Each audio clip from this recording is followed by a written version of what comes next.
is hammered into left. Oh my gosh. That ball is absolutely murdered. Crushed by Pujols.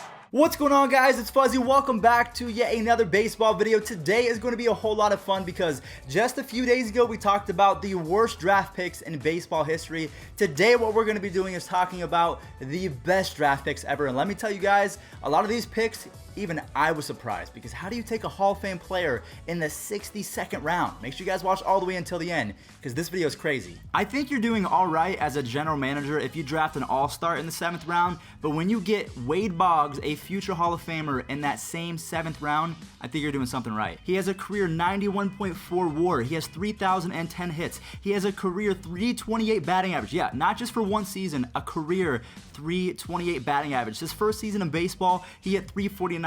The next year, 361. 2 seasons after that, 368, followed by 357, 363, and 366. Wade Boggs was an actual magician when it came to hitting baseballs. Staying with the 7th round, we have one of the best outfielders, if not the best defensive outfielder in the history of baseball. He's up there with Ken Griffey Jr., Willie Mays, and Ichiro as the better defenders. Jim Edmonds was also drafted in the 7th round. He has a career 60.4 WAR with a 284 lifetime batting average. He has 393 home runs, and on top of that, a 903 OPS with 8 Gold Gloves. Jim Edmonds, I mean, he can do everything on the baseball diamond. I'm gonna be honest with you guys, most of you probably won't know who this next player is unless you play MLB The Show 19, but Eric Davis was an 8th round draft pick, and honestly, man, was this guy underrated. In 1987, at just 25 years old, in only 129 games, I kind of have to prepare myself to read off these stats. In 129 games, Eric Davis had 37 home runs, which is really good. He was a power hitter. He also had 100 RBIs and 50 stolen bases. The year before that, he had 27 home runs and 80 stolen bases. You don't see that in baseball anymore. I mean, maybe Mike Trout is doing that, but wow, Eric Davis for an 8th round draft pick, not too shabby for the Cincinnati Reds. I think it's a crime that Fred McGriff is not in the Hall of Fame just yet. You guys get that? Because he was known as the crime dog. Let me tell you guys, for a 9th round draft pick, you had a 5-time All-Star, an All-Star Game MVP, a 3-time Silver Slugger. He had a 52.6 career WAR with 2,400 base hits. He had 493 home runs with 1,500 RBIs. He also tacked on 72 stolen bases. So again, I don't know how this man is not in the Hall of Fame, but again, you're getting all of that in the 9th round. Another Hall of Fame player that we have to talk about that was not drafted in the 1st, the 2nd, the 3rd, the 4th, not even the 5th through the 10th rounds. There was no one selected in the 10th, so we have to skip all the way to the 11th. Andre Dawson, you guys have probably used him before in any capacity, whether it's a video game or you've seen his trading cards.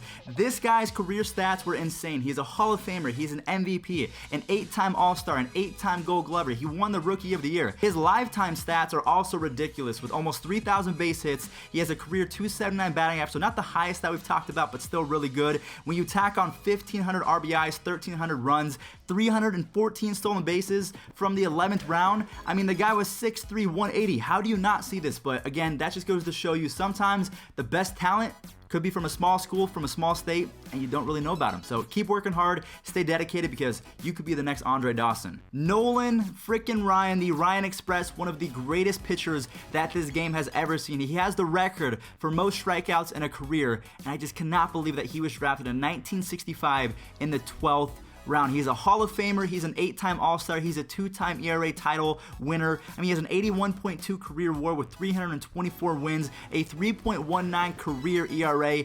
This guy, I mean, 5,700 strikeouts. What could Nolan Ryan not do, I guess is the question. Well, I guess he did not have the best control, considering he also has the record for most walks. So, yeah.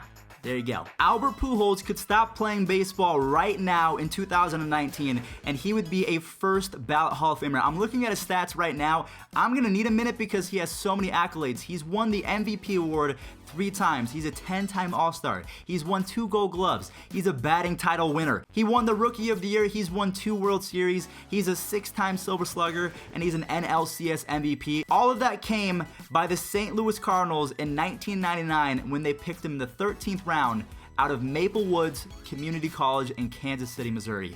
Are you, what? I mean, just the fact that a guy who has a 100.2 career WAR did not get drafted in the first 11 rounds, or 12 rounds I should say, because he was drafted in the 13th, it just boggles my mind.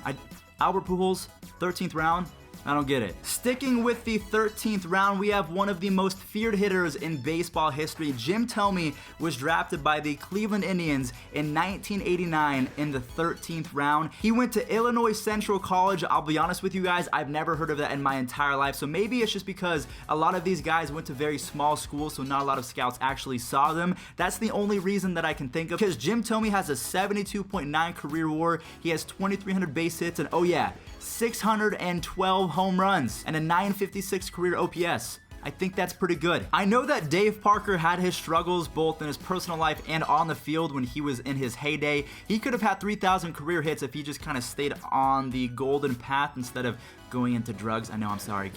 He's really good, okay, but he had some issues. Maybe some scouts saw the issues early on, and this is the reason why he was drafted in the 14th round back in 1970, but I think it kind of panned out in favor of the Pittsburgh Pirates, considering the fact that, I mean, he did have almost 3,000 career hits. He had 339 home runs with a 290 lifetime batting average.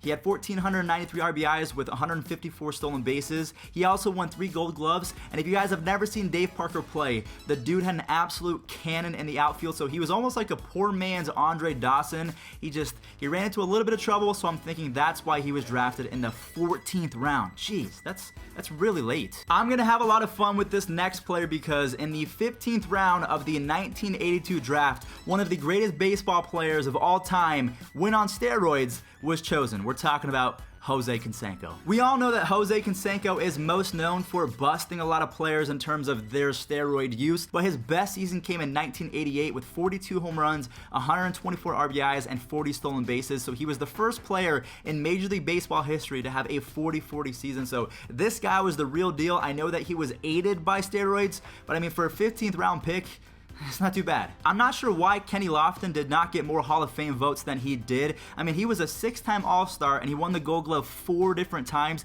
He also has 622 career stolen bases. I think that he deserved a little bit more props considering the fact that he had to overcome being drafted in the 17th round by the Houston Astros. He was eventually dealt to the Cleveland Indians. That's why I know so much about him, but the fact that he had all of those stats, he had 2,400 base hits, he had almost a 70 career WAR. I'm not sure why he wasn't at least considered for, God, he's already off the ballot. There's no getting him in. That kind of sucks. But in the 17th round, the Astros, they picked up a pretty good player, sent him to the Indians, and that's all she wrote from there. I know a lot of you guys might be thinking, why is Ian Kinsler on this list? Because he's not really that good. Well, I'm gonna go ahead and read off his stats because I believe for a 17th round pick, this dude has really overachieved. On top of that, before he was drafted in the 17th round, he was drafted in the 29th, the 26th. So I mean, this guy has been underestimated his entire life, and let me tell you, he proved everyone wrong. Ian Kinsler was never going to blow you away in the batting average department, but if we take a look at his 2008 and 2009 stats, again, we're talking about a guy that was drafted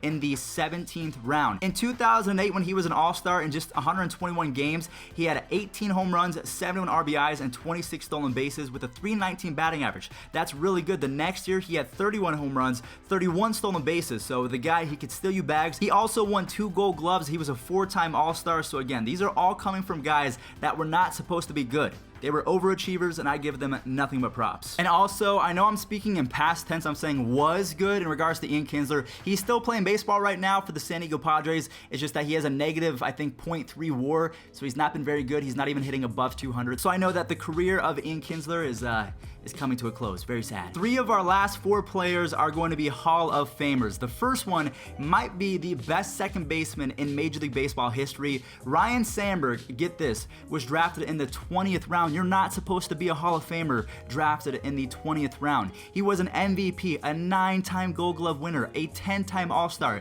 He won the Silver Slugger 7 different times. I think his best season in baseball was in 1990 when he had 40 home runs, 100 RBIs, 25 stolen bases, a .306 batting average, and a .913 OPS. He also won a Gold Glove. This dude was insane. Going even further in the draft, John Smoltz was taken in the 22nd round of the 1985 draft by the Detroit Tigers. So the Tigers said, you know what, we're gonna go ahead and draft this guy, he's gonna be pretty good. Oh wait, we're actually going to trade him to the Atlanta Braves, and the rest is history. I mean, he was a Cy Young Award winner, he's in the Hall of Fame. He also had a few seasons where he was one of the better closers in baseball. If we go to 2002, he saved 55 games. The following year, 45. After that, we have 44, and then he he goes back to the starting rotation and has a 3.06 ERA in 114 games. Almost had 200 strikeouts, so whether it was in the bullpen or whether it was at a starter, I mean, this dude, he was an unreal pitcher. Keith Hernandez is not only one of the better announcers in baseball, he was also one of the best first basemen that this game has ever seen.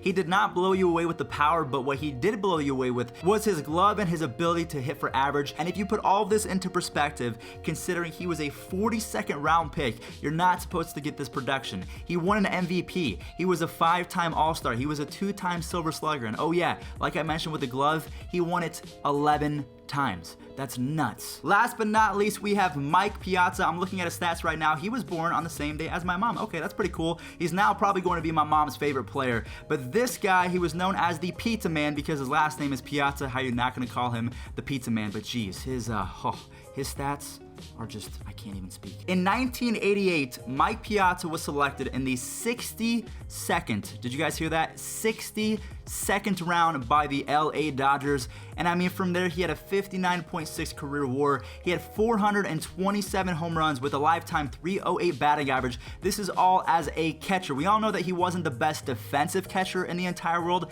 but he did win a Rookie of the Year. He was a 12-time All-Star. He was a 10-time Silver Slugger. He's also in the Hall of Fame.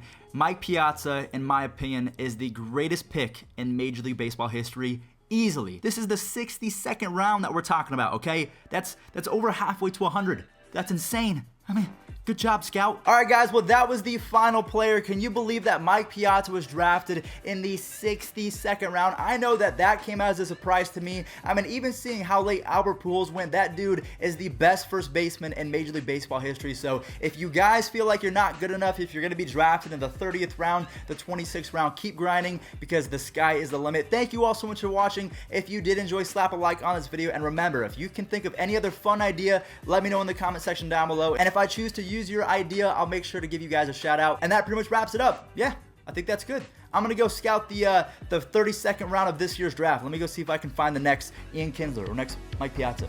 See you guys later. Peace out.